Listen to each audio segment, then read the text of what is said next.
Buffeted by near gale-force winds and lashed to the seabed by 10 giant anchors, the drill ship Glomar Grand Isle is spearheading this year's hunt for oil and gas beneath what the oilmen call the Celtic Sea.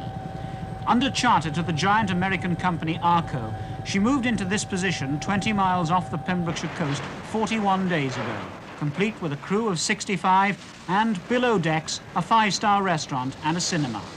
But treacherous weather and a faulty safety valve have already put her a month behind schedule. Currents 250 feet down on the seabed have reduced visibility to nil. Divers have been working entirely by feel, and the closed-circuit monitoring television cameras they send down can see nothing.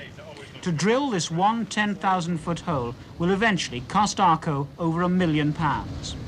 Behind the poker faces they put on for the benefit of the public, the oilmen are convinced that the Celtic Sea shows real promise. The fact that the first hole drilled here last autumn by Shell was dry proves nothing, they say. They had to drill over 30 wells in one sector of the North Sea before they hit one of the biggest oil fields there. And encouraged by last year's major gas find off the south coast of Ireland, a top Shell executive has predicted that the Celtic Sea will yield 1/7 of all Britain's offshore reserves eventually.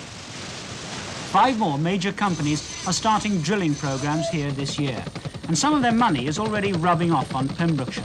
The helicopters that ferry men to and from the rigs are based at an old wartime airfield near Haverfordwest. The County Council have just spent £200,000 resurfacing the runways and installing the staff and equipment necessary to have it licensed by the Civil Aviation Authority. Traffic has increased beyond all expectations, and they're aiming to start scheduled services to London and Aberdeen within the year. If oil is found in the Celtic Sea, then, by happy coincidence, it will be right on the doorstep of Britain's biggest refining complex at Milford Haven. But in the meantime, as in Aberdeen, there are fortunes to be made servicing the rigs that are hunting the oil.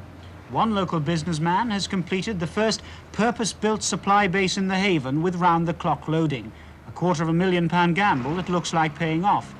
He says people here have learned the lessons of the North Sea and are providing facilities before they are asked for. So, to the surprise and delight of the oil companies, 3 more deep-water jetties are under construction, and there's even an old Sunderland flying boat base providing ready-made storage space for pipes and equipment. Pembrokeshire is showing no signs of the freak jump in house prices that has accompanied the Scottish oil boom, but estate agents are still getting excited. Waterfront land, which has all the facilities that an oil company could require, could, I think, treble in value upwards to a figure of around the £100,000 an acre mark within about 6 months of them first making a real strike. Pembrokeshire is in a sense hedging its bets. It wants the oilmen's money, but hopes that its tourist beaches will escape the ravages of oil exploitation that have caused such controversy in Scotland. I think the heavier end, the exploitation side, would be going east of Pembrokeshire to the industrial areas of West and South Wales, where, after all, they need jobs as badly as we do. We're not trying to hog the Celtic Sea.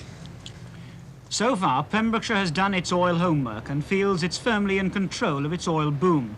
But if there is oil out there, the onshore stampede of the multinational oil giants will, as in Scotland, take some stopping.